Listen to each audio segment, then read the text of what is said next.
السلام عليكم ورحمة الله وبركاته. نسأل الله يا رب يكون الجميع في خير وفي نعم، اللهم امين يا رب العالمين. الله يبارك في الجميع. نتمنى اللي ما اشتركش معانا في القناة يشترك، لعل ان شاء الله لما نيجي نقوم ببث مباشر او بنشر بعض الفيديوهات يوصل له اشعار ان احنا نشرنا اي فيديو او اي بث مباشر موجود، ويكون متابع معانا بإذن الله. طبعا الله يبارك فيكم. النهاردة 18/4 لسنة 2023، يعني على مقربة في حدود 10 أيام إن شاء الرحمن، ونخش على شهر 5 بإذن الله. تمام، فهنتكلم بإذن الرحمن في بعض النصائح، ربما يكون اللي هي نقدر نقوم بالعمل عليها في التوقيت الحالي اللي احنا موجودين فيه. أتوقع إن شاء الله نحالين كتير مهتمين ببعض الكلام اللي احنا نتحدث فيه.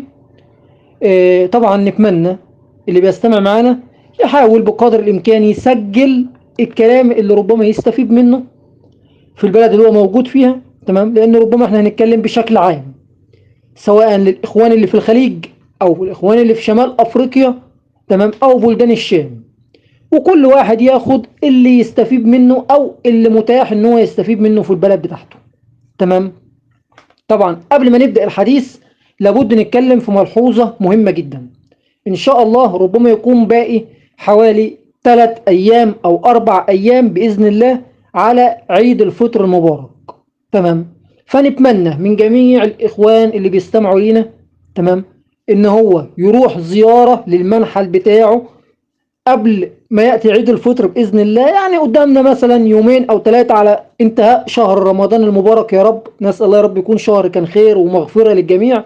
فالمعظم يروح منحله في اليومين دولت، سواء مثلا بيجيش في نحل يغذي نحله، سواء يتفحص الخلايا اللي هي هتطرد. تمام، بحيث ان شاء الرحمن لما يجي عيد الفطر المبارك ربما يكون معظمنا بيقضي العيد مع الأولاد في أجازات، هيروح زيارات، فنقدر نقول يبقى احنا مطمئنين على النحل بتاعنا. تمام، صعب ان ممكن واحد يروح زيارة للمنحل اول يوم العيد او تاني يوم العيد.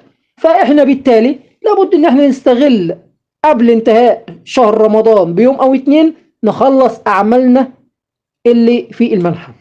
دي كان لابد الاشارة للملحوظة دي، لعل اللي مش منتبه ليها ينتبه ليها. تمام، ان شاء الله نتكلم في الموضوع بتاعنا، وهو معظم الإخوان في الوطن العربي ما شاء الله ربما يكون جزء كبير موجود حاليا عندهم مواسم فيض أو مواسم عسل، وجزء آخر موجود عنده تجييش للنحل. تمام، ربما يكون دلوقتي الإخوان في مناطق الخليج عندهم موسم السمرة، الإخوان في بلدان الشام مع انتهاء موسم الحمضيات أو الموالح، كذلك في مصر برضو في نهايات موسم الموالح. كذلك ربما يكون الإخوان مثلا في بعض الأماكن الأخرى عندهم مواسم الربيع، تمام، أو أزهار الربيع. تمام، وفي جزء آخر في بلدان أخرى ربما يكون ناقص لسه شهر أو 2 في بعض الأماكن لسه ما دخلوش مواسم عسل، وبالتالي بيجيش نحل أو بيطور الخلايا بتاعته. تمام، طبعا الله يبارك في الإخوان. أول حاجة عايزين نتكلم عليها، وربما يكون معظم الإخوان بيأرقهم أو بيعمل لهم إزعاج الحاجة ديت في الخلايا بتاعتهم، وبيتكرر أسئلة كتير في الموضوع ده، وهو التطريد. معظم الإخوان يقول لك أنا عندي الخلايا 8 براويز والخلية طردت. أخ تاني يقول أنا عندي الخلية رفعتها طابقين ومش عارف أسيطر على التطريد وخرج طرد وطردين وثلاثة. تمام، ده ربما يكون معظمنا بيشتكي من النقطة دي. تمام، طبعا الله يبارك في الإخوان جميعا. باختصار شديد لموضوع التطريد، انت كرجل نحال تعمل ايه؟ لو انت في موسم فيض يعني في موسم عسل، تمام، انت مطالب منك زيارة للمنحل كل 6 أيام. كل 6 أيام تروح زيارة للمنحل، تفتح الخلايا بتاعتك، تفحص الإطارات فحص دقيق. تمام، من اول برواز لاخر برواز. ما ينفعش ان انا افحص خليه فيها برواز او 2 واترك الباقي، لا. عندك خليه طابقين 20 برواز، افحص الطابق التربيه كامل، ثم اصعد للطابق الثاني اللي هو العاسله، افحص الطابق كامل. اي بيت ملكي موجود النحل بنيه للتطريد، قبل ما اهدمه اكون متاكد ان فيه بيض حديث، وشفت الملكه كويس، ما شفتهاش خلاص اهدم البيوت الملكيه اللي هي خاصه بالتطريد. لما انا اهدم البيوت الملكيه اللي هي خاصه بالتطريد ديت، النهارده على سبيل المثال تاريخ 18 ابريل او 18/4، اصبح ان انا هروح الزياره القادمه للمنحل بتاعي ان شاء الله كمان 6 ايام، يعني 24 ابريل يكون مر 6 ايام. تمام، ده اللي مطالب منك. وانت طبعا بتهدم البيوت الملكيه، بتشوف هل الخلايا محتاجه اضيف اطارات شمع مبني، على اساس ان انا اديها توسعه، وبالتالي الملكه تتوسع وما يحدثش تطريد. محتاجه اعطيها. تمام. طبعا بالنسبه للاخوان اللي بيجيشوا نحل، ضيف اساسات شمعيه. استغل التوقيت اللي انت بتجيش فيه النحل، ضيف اساسات شمعيه. تمام. طبعا لو الخليه للاخوان اللي هم بيجيشوا نحل، طبعا او قبل ما نخش بس في الاخوان اللي هم بيجيشوا النحل، بالنسبه للي في موسم الفيض، احنا قلنا ان هو بيروح يفحص الخلايا كل 6 ايام. ده العمل اللي مطالب منه. وربما يكون لو في بعض الخلايا محتاجه يضيف لها اطارات مبنيه، ودوت انا افضله عن انه يضيف اساسات. تمام. يضيف ويعمل توسع، تمام، حسب احتياج الخليه. ده ربما يكون العمل الوحيد اللي بيقوم به اي نحال في موسم عسل. تمام. هنيجي الامر اخر ان شاء الله في الفيديو برضه، هو موضوع الحاجز الملكي، ولكن خلينا نتكلم للاخوان اللي هم بيجيشوا النحل. بالنسبه للاخوان اللي بيجيشوا النحل، لما يكون عندك خلايا 8 براويز او 9 براويز، قلنا الكلام ده اكتر من مره، ما تنتظرش الخلايا تبني بيوت تطريد وترجع تقول اخويا محمد يا مصري ارفع طابق تاني ولا اقسم. لا، بما يرضي الله لا. لا ليه؟ اسبق انت النحل بخطوه. احنا في نشاط ربما يكون في معظم البلدان العربيه، باستثناء بلد او اتنين من شمال افريقيا، ناس الله يا رب ييسر لهم الحال وياتي امطار، لان ربما يكون عندهم شويه جفاف، تمام، بسبب عدم تساقط الامطار. ولكن معظم البلدان استثناء البلدين او 3 في شمال افريقيا فيها نشاط. تمام. فانت اسبق النحل بخطوه. خليه عندك على 8 براويز، انت كرجل نحال وانت جالس كده وانت بتجيش نحل، طبعا قدامك موسم عسل، قدامه شهر او 45 يوم. احسب خطوه بسيطه، هل انا اقسم؟ تمام، انا كنحال اقسم ولا ارفع طابق تاني؟ لو هقسم ابتدي احضر الخلايا الفارغه بتاعتي، الخلايا اللي هي فاضيه، ابتدي اجهز ملكات. تمام. واقسم قبل ما النحل يفكر يطرد. تمام. انا اتكلم على الخلايا الحديثه، الخلايا اللانجستروس. تمام. لو انا دلوقتي شايف ان انا بحب الطوابق وعاوز اكون جيش من النحل ممتاز، ابتدي اجهز العسيلات بتاعتي اللي انا ارفعها طابق تاني. تمام. وارفع طابق تاني. امتى الكلام ده؟ عند وصول الخليه للثمان براويز يكون انا اخدت القرار انا هعمل ايه. تمام. على اساس قبل ما النحل يفكر يبني بيوت تطريد، يكون انا رفعت التوسع طابق تاني، او قسمت خلايا تقسيمات في المنحل عندي. ده لو انا عاوز طبعا اعمل عمليه ايه، تقاصر او تفريغ اصطناعي بمعنى اصح. تمام.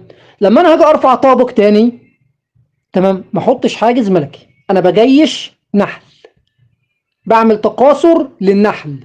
حاجز ملكي لا. حاجز الملكي هنتكلم عليه لما انا اخش موسم الفيض. تمام. طيب الله يبارك في الاخوان، كده احنا تكلمنا باللي قدامه شهر ممكن يعمل تقسيمات. ممكن اعمل تقسيمات لو انا مش عاوز ارفع طوابق، اعمل تقسيمات. ولكن نصيحة، لما تيجي تعمل تقسيمات ما تخليش الخلية الام اللي هي بتحتوي على كثافة نحلية 9 براويز او 8 براويز او 10 براويز تتأثر ازيد من اللازم. تمام. يعني ممكن اعمل تقسيمة من خلية تحتوي على 9 براويز، اخد منها معدل 3 براويز بس. تمام. تقسيمة كويسة مع ملكة عذرة، واصبح ان الخلية كده انا منعت عنها التطريد او انها تكون مايله لحدوث تطريد وبناء بيوت تطريد، وبقت 6 براويز، لان هي كانت 9. كانت 9 براويز، اخدت منها تقسيمه 3 اتبقى 9. 9 براويز ديت اضيف برواز شمع اساس، النحل مباشره هيمطه، بعديها باقل من 4-5 ايام اضيف كمان برواز، وصلت معايا ل8 براويز. وربما تجيب ال10 و9 براويز قبل موسم العسل، اللي هو احنا انه المده بتاعته ربما يكون شهر تقريبا. يعني انا كخليه انا ما قصرتهاش، بس اهم حاجه احافظ على الملكه اللي موجوده، اللي هي الملكه الملقحه. تمام. طبعا لو انا عاوز ارفع طابق تاني، خلاص ارفع طابق تاني. خليه عندك تكون 8 براويز او 9 براويز، جهز العاسلات، ارفع في العاسلات حضنه مغلقه، ونزل في طابق التربيه شمع اساس، غذي النحل بتاعك. تمام. وارفع طابق تاني وابتدي جيش في النحل بتاعك.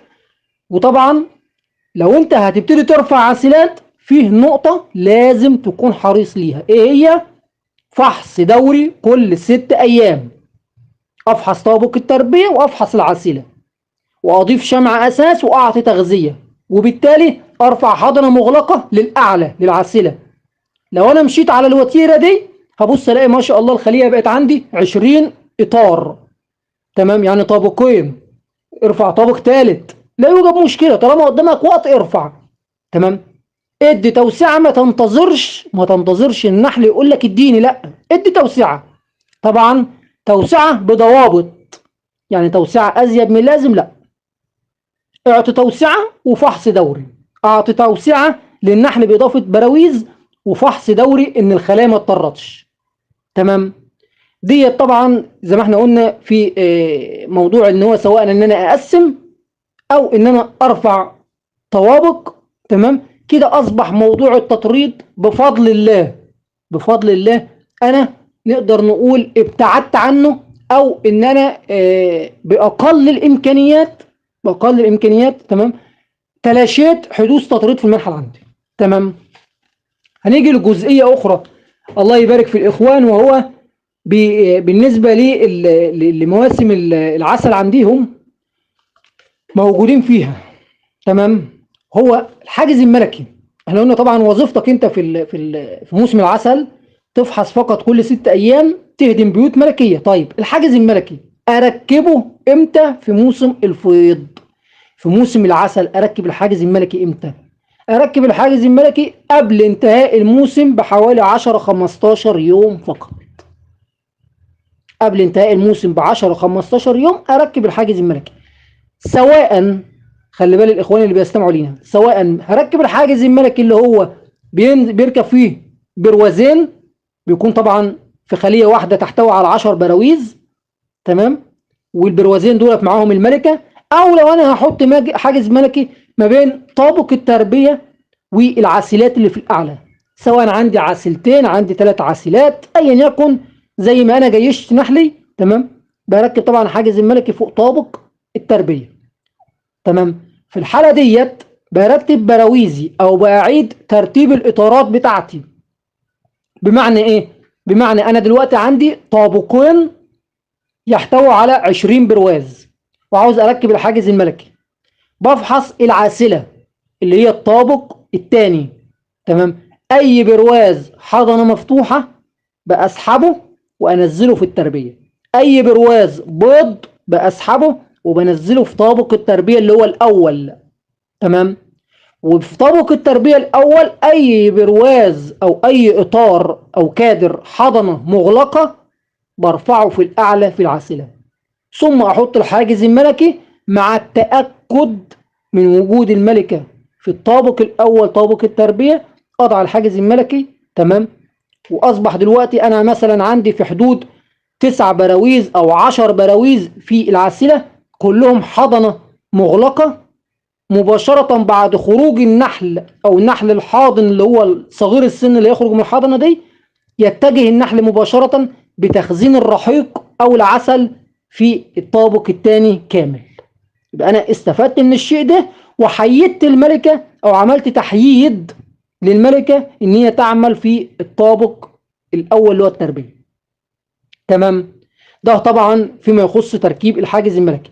بعض الإخوان أستمع ليهم وساعات يسألوني في بعض الأسئلة في التعليقات وعلى الواتس، يقول لي أنا دلوقتي موسم العسل أو موسم الفيض أمامه 10 أيام عندي، أركب الحاجز الملكي. طب أنت هتركب الحاجز الملكي قبل دخول الفيض ب10 أيام ليه؟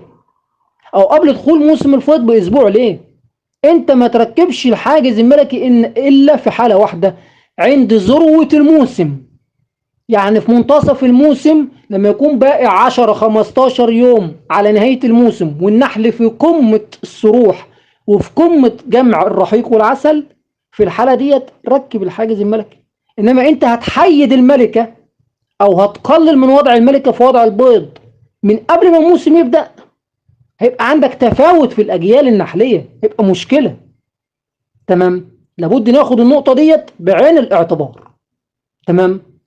هيجي برضو بعض الإخوان هيسأل سؤال، هيقول لي الحاجز الملكي اللي أنا هحط فيه بروازين في طابق التربية، اللي هو ما يكون عندك خلية تحتوي على 10 براويز، عاوز أحط بروازين في الحاجز الملكي معاهم الملكة. تمام. واحد هيسأل سؤال، البروازين دولت أحطهم حضنة مغلقة ولا حضنة مفتوحة ولا بيض ولا براويز أساس؟ أحط إيه بروازات فيها؟ اقول اللي بيسأل السؤال دوت او اللي بيتابعنا وربما السؤال ده يخطر في باله، البروازين اللي انت هتحطهم في الحاجز الملكي برواز حضنة مفتوحة وبرواز فارغ مبني او جاهز، يعني ممطوط مبني جاهز. تمام. فقط حط البروازين دول على اساس انك انت تشغل الملكة في البرواز اللي هو هيكون جوه فارغ دوت او ممطوط. تمام. ان الملكة تضع فيه البيض، وبالنسبة للحضنة المفتوحة النحل يعتني بيها ويقوم بعملية نقدر نقول تغذيتها. على ما يجي البرواز اللي هو الحضنة المفتوحة ديت يخرج منه الحضنة، تمام، يكون إن شاء الله أنا قمت بعملية فرز العسل أو بعملية قص العسل إن شاء الله. تمام. طيب بالنسبة للثمان براويز اللي هم هيكونوا في الخلية دولت، هم اللي بيحتووا على إيه بقى؟ بيحتووا على خبز نحل، بيحتووا على حضنة مغلقة. تمام. خلي دايما الحضنة المغلقة في الخارج بعيد عن الحاجز الملكي، لأن الحضنة المغلقة ديت أول حاجة لما هتخرج مباشرة النحل هيعبي مكانها عسل، ودي هتكون استفادة لك أنت كرجل نحال. تمام. هيجي برضو واحد بيسأل من الإخوان سؤال، وهو يقول لي دلوقتي الحاجز الملكي اللي هو بيكون محطوط فيه بروازين أحطه في المنتصف ولا في جنب فتحة السروح ولا في الاتجاه الآخر؟ هقول له يا أخي الله يبارك فيك، بالنسبة أول شيء لترتيب الخلية اللي هي تحتوي على 10 براويز وفيها حاجز ملكي، فيها حاجز ملكي. تمام. أول حاجة تحط البرواز اللي هو رقم 1 من عند، أنا بتكلم عن فتحة السروح، رقم 1 من عند فتحة السروح. تمام. وهو الحاجز الملكي. أعيد الجملة دي تاني، فتحة السروح خلينا نقول على الاتجاه الأيمن. تمام. أحط الحاجز الملكي عند اتجاه فتحة السروح، وبعد كده بعد الحاجز الملكي أبتدي أرتب البراويز بتاعتي بقى، اللي هي بعد كده سواء الحضنة المغلقة أو الحضنة المفتوحة، وفي الآخر خبز النحل أو العسل، اللي هو الترتيب الطبيعي. طب واحد يسأل سؤال دلوقتي، أنا حطيت الحاجز الملكي ليه عند فتحة السروح؟ علشان النحل يستشعر بوجود الملكة وهو داخل الخلية وهو خارج من الخلية. تمام. فأتمنى يكون واصلة الصورة للإخوان. تمام. لو واحد بيسأل سؤال دلوقتي يقول لي أنا دلوقتي فتحة السروح عندي في منتصف الخلية، أحط الحاجز الملكي فين؟ في الجهة اليمين ولا الجهة اليسار ولا في المنتصف؟ أقول له لا، في الحالة ديت لو فتحة السروح في المنتصف الحاجز الملكي سواء حطيته في الجهة اليمين جنب الجدار أو في الجهة اليسار لا يوجد مشكلة. تمام. فإنما ما تحطش الحاجز الملكي في منتصف الخلية، الحاجز الملكي اللي فيه بروازين ما تحطوش في منتصف الخلية. تمام. في بعض الاخوان ربما يقول لك الحاجز الملكي بيعمل اعاقه لدخول النحل وخروج النحل. تمام. اقول له بس في اول تركيب الحاجز الملكي ربما يكون في اول يومين ولا حاجه بيكون في عمليه ارتباك في حركه النحل، ولكن سرعان النحل ما بيتعود على الشيء ده. نفس الامر لما بنيجي نركب كذلك مصيده حبوب اللقاح، بيحدث برضه عمليه ارتباك للنحل في الدخول والخروج، مسيرة 24 ساعة 48 ساعة، يعني يوم أو يومين، والسرعان برضو من النحل بيتعود على الشيء ده. تمام. طبعا أنا حاولت إن أنا أتكلم على موضوع الحاجز الملكي اللي هو يخص النحالين اللي في موسم الفيض. تمام، سواء موسم فيض سمرة أو نحالين هتكون إن شاء الله على استعداد وتجهيز لموسم البرسيم أو اللي في موسم الربيع. تمام. أي أخ بيقوم بعملية تجيش للنحل ورافع طابقين أو 3 أو 4 طوابق، يجي يسأل على الحاجز الملكي، أقول له الحاجز الملكي ما يخصكش. حاجز الملكي ما يخصكش، أنت اللي يهمك الملكة تصعد معاك من الطابق الأول اللي هو التربية، تصعد للطابق الثاني للطابق الثالث. احنا عاوزين الملكة تجيش أكبر جيش نحل، خليها تتحرك من الطابق دوت للطابق دوت تضع البيض. إنما اللي في موسم الفيض عاوز يقلل من وتيرة وضع البيض اللي الملكة بتضعها. تمام. نتمنى يكون الجزئيات ديت واضحة. طبعا ايه عشان نخش على جزئية فيما بعد. تمام. هنيجي للجزئية اللي بعد كده، وسؤال بيتردد من عندي اخوة نحالين كتير جدا. تمام. السؤال كالتالي، دايما الاخوان يقول لك اخويا محمد يا مصري، انا دلوقتي في موسم الحمضيات او في موسم الموالح او في اي موسم عسل سمرة، اقسم في الموسم ولا اقسم بعد الموسم؟ تمام.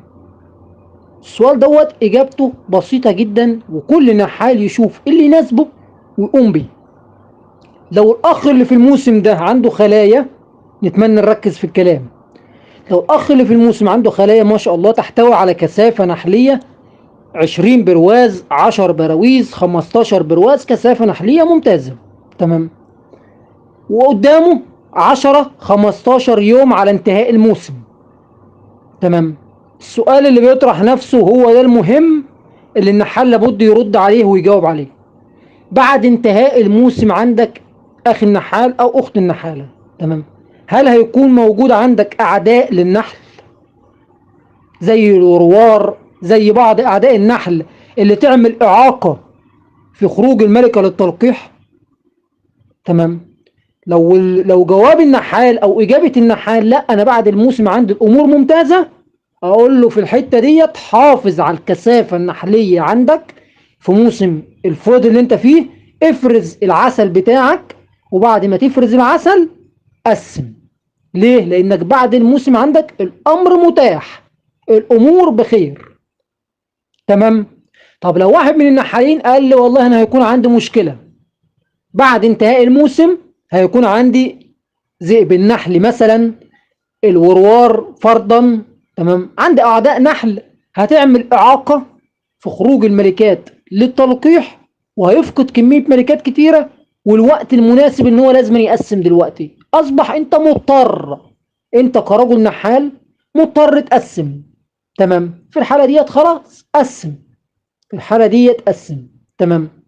ولكن انا مع الرأي الاخر، وهو ان النحال ما يفكرش يشتت، خلي بالكم الجملة دي كويس قوي، النحال ما يفكرش يشتت الكثافة النحلية بتاعته وهو في موسم الفيض او موسم العسل، لانك انت مجيش النحل ده كله وفي داخل الموسم وعاوز تفرز العسل، والله سبحانه وتعالى يرزقك بكمية عسل ممتازة، ثم بعد ذلك قسم بعد نهاية الموسم قسم.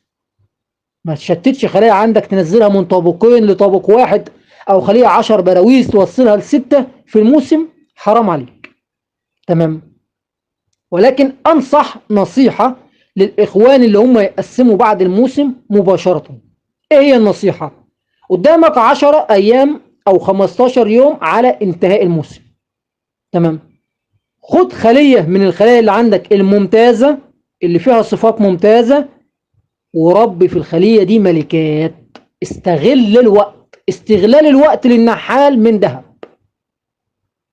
لما تفتح خلية وتيتمها، يعني ترفع الملكة الأم بتاعتها وتكون مجهزها على إنها دي تتربي فيها ملكات، في خلال ال15 يوم على ما تيجي تخرج الملكات العذارة أو الخلية دي تربي بيوت ملكية، وبعد كده أنت تقفص على البيوت الملكية ديت وتقفص على الملكات العذارة، يكون أنت فرست العسل بتاعك وانتهى الموسم، وتقسم على ملكات عذارة موجود عندك جاهزة.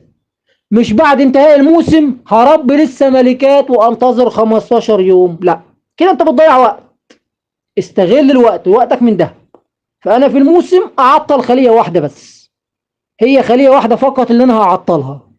محتاج 20 ملكة اربي ال 20 ملكة، محتاج 15 ملكة اربي 15 ملكة. تمام. في الخلية ديت واجهز الملكات بعد انتهاء الموسم فرز العسل. تمام. بعد طبعا انتهاء الموسم وافرز العسل، ما اقسمش مباشر. طيب اعمل ايه؟ اولا برتب البراويز بتاعتي بعد الفرز، بضغط النحل بتاعي بعد الفرز، بعطي تغذية او اتنين عشان لما اجي اقسم. خلي بالكم من الملحوظة دي عشان في اخوان كتير بيقعوا فيها. لما اجي اقسم ما اقسمش نحل جعان، ما اقسمش نحل انا اخدت العسل بتاعه كله، فيكون انا مقدم تغذية او اتنين على الاقل.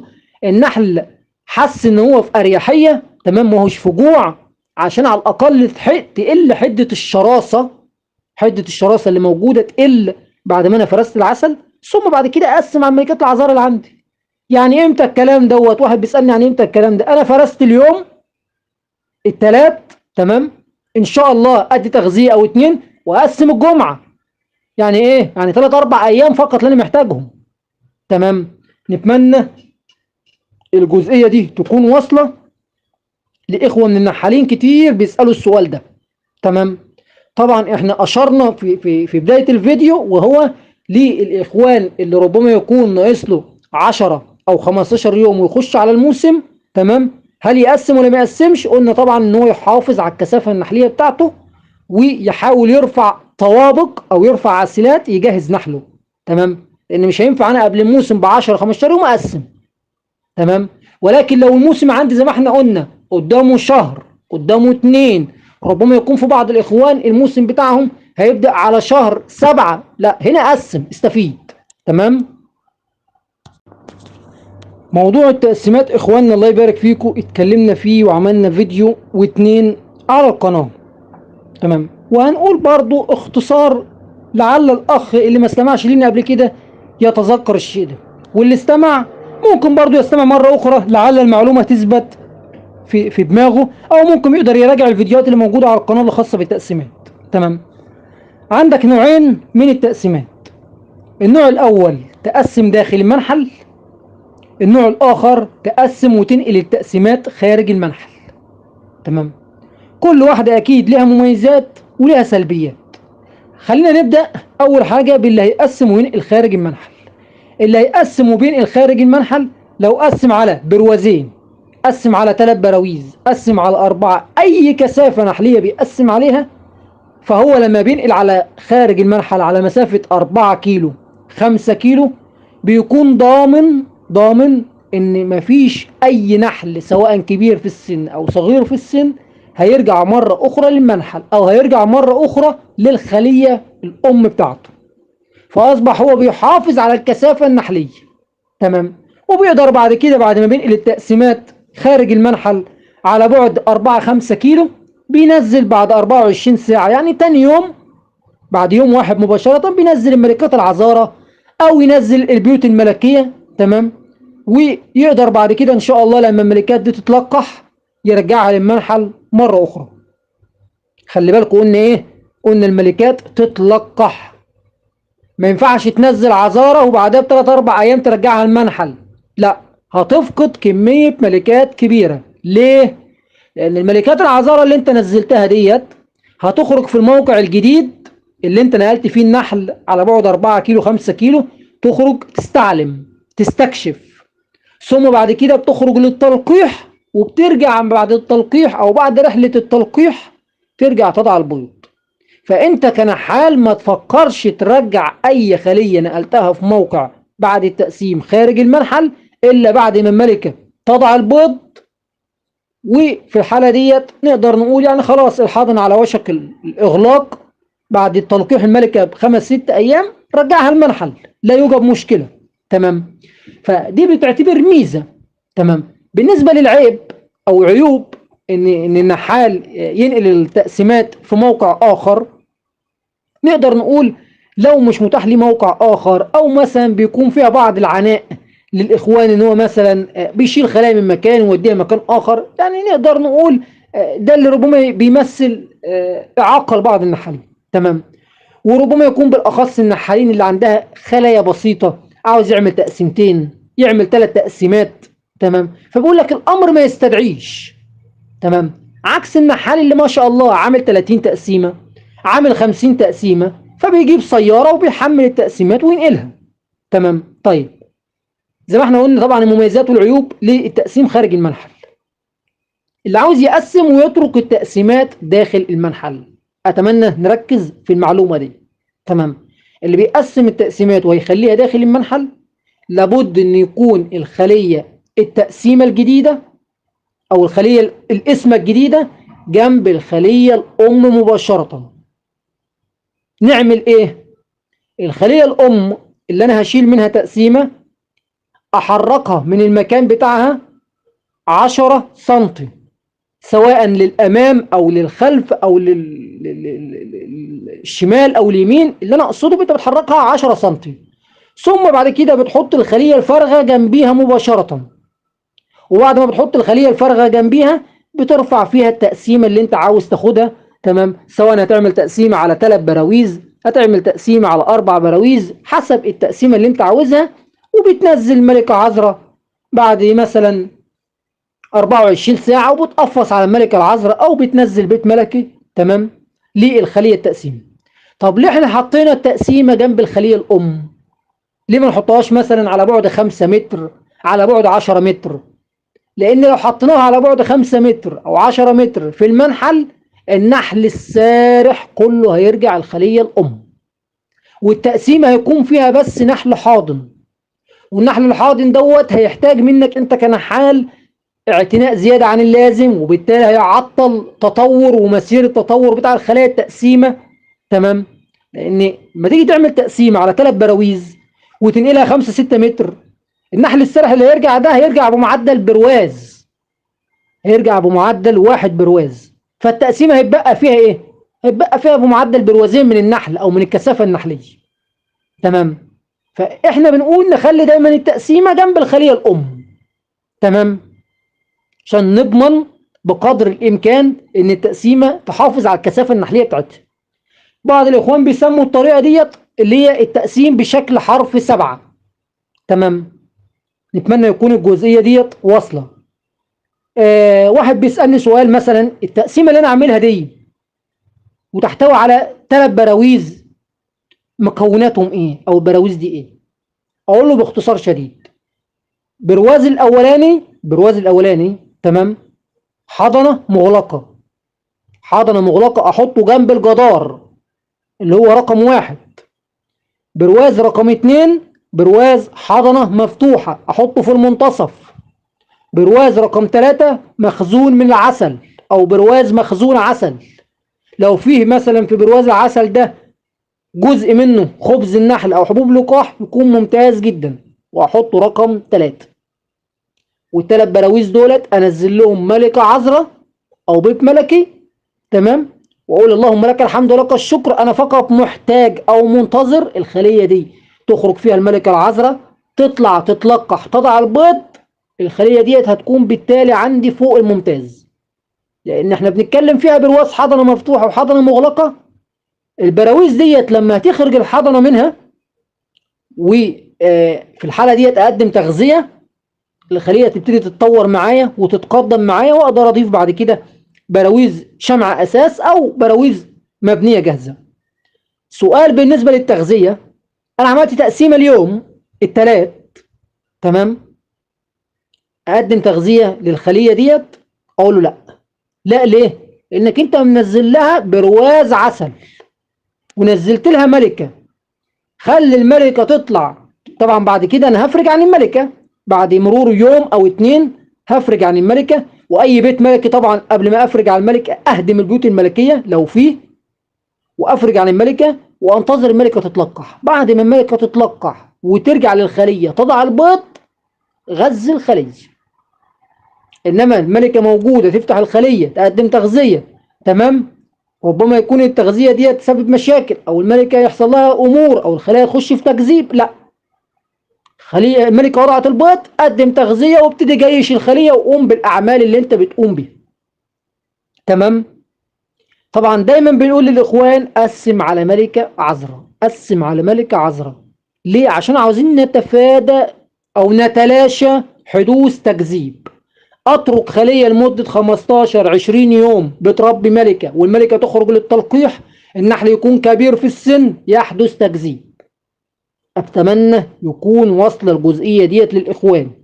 نقطة اخيرة في نهاية الفيديو ومهمة جدا، اي حد بيقوم بعملية تقسيم ما تقسمش نحل حاضن ونحل سارح. اقولها تاني، ما تقسمش نحل حاضن ونحل سارح. لازم التقسيمة اللي انت هتقوم بيها تحتوي على جميع الاعمار النحلية، نحل كبير نحل صغير. ده نقدر نقول تقسيمة مثالية. تمام. لو عملت تقسيمة كلها نحل كبير في السن، نحل كبير في السن ده هيسرح ويبقى فيه تطور وكل حاجة، ولكن هيسبب مشاكل للملكة وممكن يقتلها. وهيحدث بعد كده حتى لو تقبل الملكة والملكة وضعت البيض واتلقحت، هيحدث بعد كده تفاوت في الأعمار النحلية أو في الأجيال النحلية عند خروج الحضنة المغلقة. حاول تخلي التقسيمة بتاعتك زي ما احنا قلنا. شفت الطرد؟ الله يبارك في الإخوان جميعا اللي بيستمعوا لينا. الطرد لما بيخرج عندك بيكون مكون من ايه؟ الطرد بيكون فيه نحل كبير في السن، نحل صغير في السن، نحل فيه حبوب لقاح جاي من المرعى، بيحتوي على كل الأعمار النحلية. الطرد ده لما بتنزله الخلية ايه اللي بيحدث؟ سرعان ما بيتقدم، سرعان ما بيتطور، سرعان ما بيموت الأساسات الشمعية أو بيبنيها والخلية بتتقدم. كذلك خلي التقسيمة بتاعتك تحتوي على الأعمار النحلية كلها. أتمنى يكون الجزئية دي واصلة لكم، ونسأل الله يا رب يوفق الجميع وييسر الحل للجميع، وعيد مبارك إن شاء الله وللإخوان جميعا بإذن الله. نذكر بالنقطة اللي قلناها في بداية الفيديو، نحاول نستغل الثلاث أيام اللي هم نهاية شهر رمضان اللي احنا موجودين فيه بأي أعمال نحلية داخل المنحل نقوم بيها قبل اقتراب أو إن شاء الله قبل قدوم العيد، عيد الفطر. لأن ربما العيد هيجي، ربما يكون معظمنا مشغول في الزيارات وفي أعياد وما شابه ذلك، وربما يكون بعض الخلايا عندنا لو قوية ويحدث فيها تطريد فيكون الأمر صعب. فنتمنى نقوم بجميع الأعمال النحلية بتاعتنا قبل قدوم العيد إن شاء الله، لعلنا إن شاء الله العيد يجي علينا وإحنا مطمئنين وجالسين نقدر نقول في منزلنا أو في زيارات أو في سفر وإحنا مطمئنين على المناحل بتاعتنا. الله ييسر الحل للجميع، ونسأل الله يا رب التوفيق للجميع.